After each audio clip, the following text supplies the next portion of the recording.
From sci-fi movies to the barcode scanner at the grocery store, lasers are absolutely everywhere. But have you ever really stopped to think about how they work? How they create that perfect, impossibly straight beam of pure light? Well, it feels like magic, but the secret isn't some complex machine. It's actually hidden deep inside a single atom. So let's break it down. So, this is the big puzzle we're going to solve today. Think about a regular light bulb. It's just chaos, right?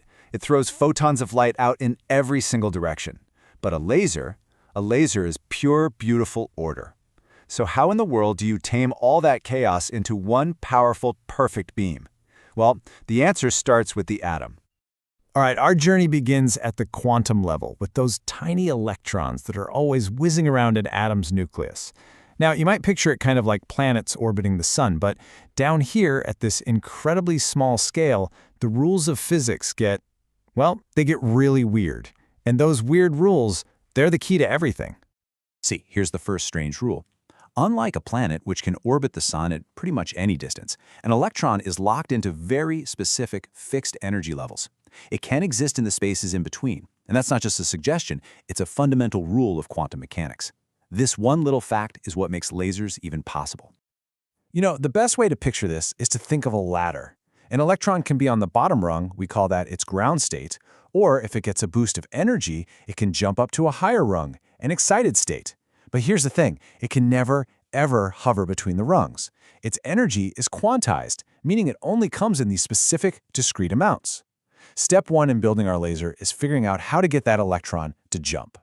So how do you make an electron jump up that ladder? Well, you could just energize it with a collision, one particle bumping into another. But for a laser, the really important way is to hit it with a photon of light, and it has to be a perfect match. The photon has to carry the exact amount of energy needed to bridge the gap from one energy level to the next. Not too much, not too little, perfect. Okay, so we've got these excited electrons. They've jumped up the ladder. But as you know, what goes up must eventually come down. An excited electron is always going to fall back to its ground state. And how it falls, well, that's what separates a boring old light bulb from a super powerful laser. Think about one of those old-school orange-yellow sodium street lamps. Inside, atoms are constantly being excited, and as their electrons fall back down, they release yellow photons. The result is just a chaotic glow. You've got photons flying out in totally random directions at totally random times. It's disorganized light. This process has a name. It's called spontaneous emission. The electron just falls back whenever it feels like it, spitting out a photon in any old direction. This is pretty much the default for almost every light source you can think of. But it's not what a laser does. And this brings us to the most important question of all. What happens if a photon with that exact right amount of energy flies past an atom that's already excited and waiting up there on a higher rung of the ladder? This, right here, is where the laser is born. This is called stimulated emission. The passing photon doesn't get absorbed. Instead, it stimulates, or kind of nudges, the excited electron to fall down right then and there, releasing a second photon. And here's the magic trick. This new photon is a perfect clone of the first one. It has the same energy, it's going in the exact same direction, and it's perfectly in sync. The difference is just night and day. Spontaneous emission is total chaos, random, but stimulated emission, that's perfect order. We've just gone from random flashes of light to a process that creates an army of identical photons, all marching perfectly in lockstep. This is the very foundation of a laser beam. Okay, so we have this absolutely incredible principle of photon cloning. The next big challenge is the engineering. How do you actually build a machine that can control this tiny quantum process and turn it into a tool we can actually use? Well, the name laser itself actually gives the whole game away. It's an acronym, and it perfectly describes what's happening. Light amplification by the stimulated emission of radiation. We're literally amplifying light using that photon cloning process we just discovered. At the heart of every single laser is something called a gain medium. This could be a solid crystal, a type of gas, or even a liquid. Just think of it as the fuel source. It's a container packed with identical atoms, all just waiting to be excited so they can join our growing photon army. So inside this gain medium, a chain reaction just ignites. Maybe a single random photon from spontaneous emission kicks the whole thing off. It hits one excited atom, and boom, now you have two identical photons. Those two hit more atoms, creating 4, then 8, then 16, 32. It's an explosive, exponential cascade of perfectly cloned photons. But how do you control this cascade of photons? Well, this is where the clever engineering comes in. First, the gain medium is usually shaped into a long, thin tube. This makes sure that only the photons traveling straight down the length of the tube get amplified over and over. Then you stick mirrors on both ends, creating this optical cavity. This bounces the organized light back and forth, amplifying it with every single pass. And finally, one of those mirrors isn't perfect. It's designed to be partially transparent.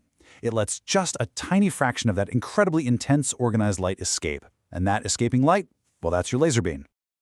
But of course, there's a catch. This beautiful chain reaction uses up all our excited atoms. So, to keep the laser from just flashing once and dying, we need a way to constantly refuel it. And wouldn't you know it, that presents a pretty fundamental problem. The process of feeding energy into the gain medium is called pumping. You can do this with a bright flash lamp, a strong electrical current, or, funnily enough, even another laser. The goal is simple. Just keep pushing more and more electrons up into that excited state, so they're ready and waiting for the chain reaction. Okay, here's the big hurdle. This whole process is a two-way street. A photon can stimulate an excited atom to release a new photon. But it can also be absorbed by an atom that's just sitting in its ground state. Now, in any normal material, there are way more atoms in the ground state than the excited state. This means a passing photon is much more likely to get eaten than it is to create a clone. Your chain reaction would fizzle out before it even got started.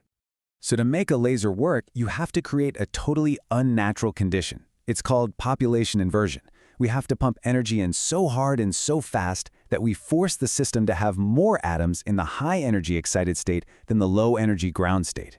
It's only then, when the excited atoms outnumber the ground state ones, that you'll get more photon cloning than photon eating. This is the entire goal of pumping. Now, trying to force more than half of all your atoms into an excited state is, well, it's incredibly inefficient. It takes a ton of energy. So engineers came up with a really clever workaround, the 4-level laser. Here's the brilliant part. They pump electrons to a really high energy level.